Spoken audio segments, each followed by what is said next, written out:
I am not telling this story to gain sympathy. I am telling it because silence protects the wrong people. My name is Eleanor, but most people call me Auntie Ellie. I am 62 years old, and for most of my life, I believed marriage meant endurance. I believed love meant staying quiet, adjusting, and forgiving things that slowly emptied you from the inside. I met my husband, Robert, when I was 21. He was confident, well-spoken, and full of plans.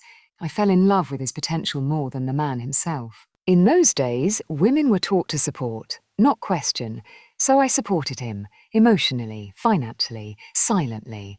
When we married, we had almost nothing. I worked long hours at a textile company, sometimes standing on my feet for 12 hours straight. Robert changed jobs often. She arrived on a Sunday afternoon, carrying confidence like perfume. She was younger than me by decades, dressed neatly, smiling politely. She shook my hand as if I were a distant relative, not the woman whose place she was stepping into. "I've heard so much about you," she said kindly. I wondered what version of me she had been told. Robert announced without hesitation that Lydia would be moving in, permanently, into the house I paid for, into the life I was slowly being pushed out of. "You'll still have the guest room," he added, as if he were doing me a favour. That night I lay awake listening to footsteps in the hallway. Doors opening, doors closing, sounds that no longer included me. I realised then that humiliation does not always arrive loudly. Sometimes it walks in smiling and asks if you're comfortable. Lydia was not cruel. That made everything more complicated. She rearranged things, but always asked first. She cooked meals and offered me a plate. She said a thank you and a please.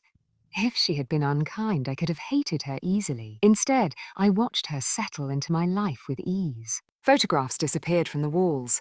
Decorations I had chosen were replaced. My presence became optional. One evening, Robert complained about household expenses. "You should contribute more," he said.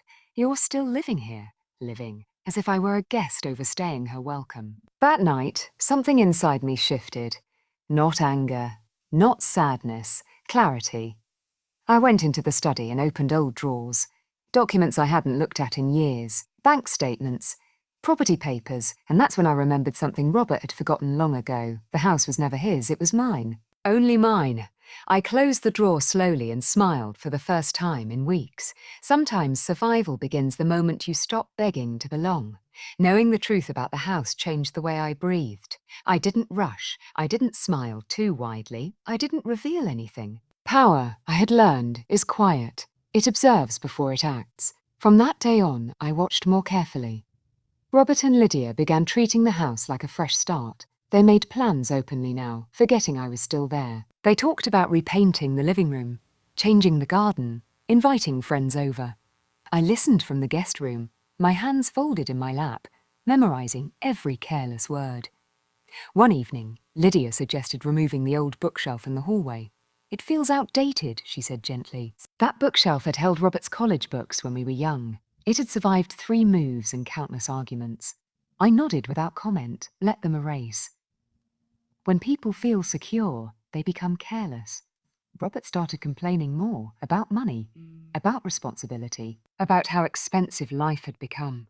"You're not working anymore," he reminded me one night. "You should think about contributing something." I looked at him calmly.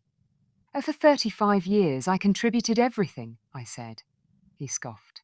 "That was before. Things are different now. Different." Yes, they were. That night, I sat at the small desk in the guest room and opened a notebook. I began writing dates, conversations, expenses. I made copies of documents and placed them in a folder I kept hidden beneath my clothes. I wasn't plotting revenge. I was reclaiming reality. Lydia tried, in her own way, to be kind. She asked if I needed anything from the store. She offered to help reorganize my room. She even suggested I take the larger bedroom once they settled in. But kindness without respect is just decoration. One afternoon, I overheard them talking in the kitchen. "She'll move out eventually," Lydia said softly. "We just need to give her time." I closed my eyes. So this was the plan. "Wait me out," Robert agreed. "She doesn't have many options." That sentence settled something inside me permanently. I was awake. The next day, I called an old friend, someone I hadn't spoken to in years because Robert never liked her honesty. We met for tea. I told her everything. She listened without interrupting. When I finished, she asked one question. Whose name is on the house? Mine, I replied. She smiled. I then stopped acting like a guest. That advice followed me home. I began sorting my belongings slowly, intentionally, not out of fear, but preparation. I donated clothes I no longer wore. I packed items that held meaning. I left behind things that tied me to memories I had already mourned. Robert noticed the changes but said nothing. People rarely question what benefits them. A week later, I made a call that would change everything. I contacted a real estate agent. Not to threaten, not to scare, to sell. The agent was professional, efficient. She confirmed what I already knew. Legally, completely, undeniably, the house belonged to me. When I hung up the phone, my hands were steady. I looked around the guest room, once a symbol of humiliation. Now it felt like a waiting room. Because sometimes the strongest response to betrayal is not confrontation, it is conclusion.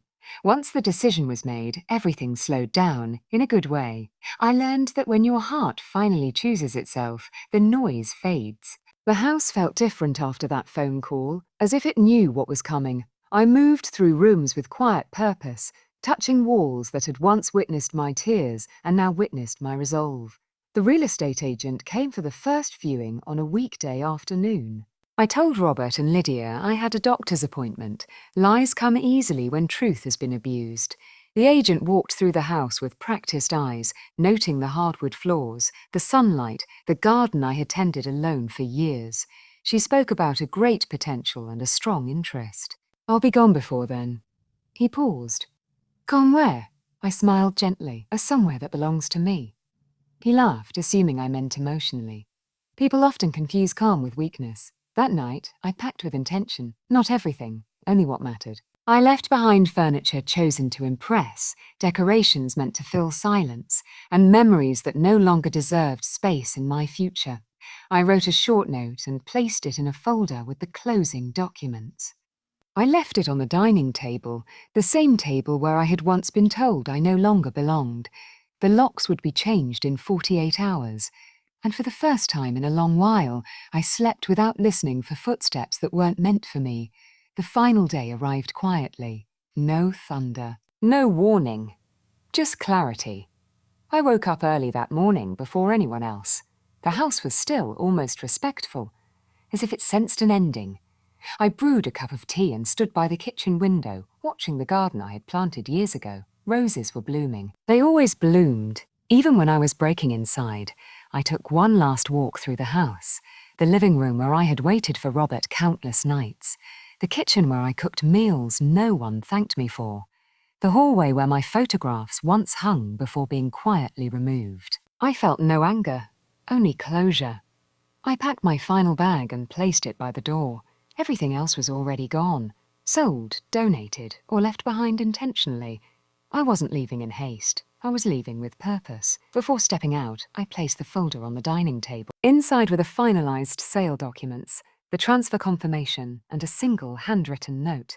It read, "This house was built on patience and paid for with sacrifice. It no longer belongs to people who confuse kindness with ownership. You have until sunset." I didn't sign my name. I didn't need to. I locked the door behind me and walked away without looking back. For the first time in decades, my steps felt light. I spent the afternoon at a small cafe across town. I ordered soup, sipped slowly, and watched people live ordinary lives. No one there knew my story. That anonymity felt like freedom. Around 4 in the evening, my phone began to vibrate. Once, twice, again and again. I didn't answer. Voicemails followed.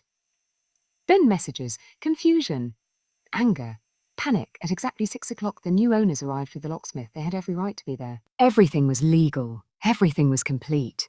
Robert came home shortly after. I wasn't there to see his face, but I heard about it later. Neighbours said he shouted, that Lydia cried, that they argued on the front lawn as strangers watched. The locksmith didn't stop. He had paperwork. By nightfall, they were standing outside with suitcases they hadn't planned to pack. I turned off my phone and checked into a modest hotel. Nothing fancy, just clean, quiet, and mine. That night, for the first time since the divorce, I slept deeply. The next morning, I finally listened to the voicemails. Robert's voice was unrecognizable, broken, desperate. You can't do this. This is our home. You're heartless. Lydia's message was softer. I didn't know. Please call me. Because explanations are wasted on people who only understand loss. I wasn't cruel. I wasn't vengeful. I simply stopped sacrificing myself for people who had already moved on. By the end of that week, everything was finalized. The money was safely transferred. And that mistake cost them everything.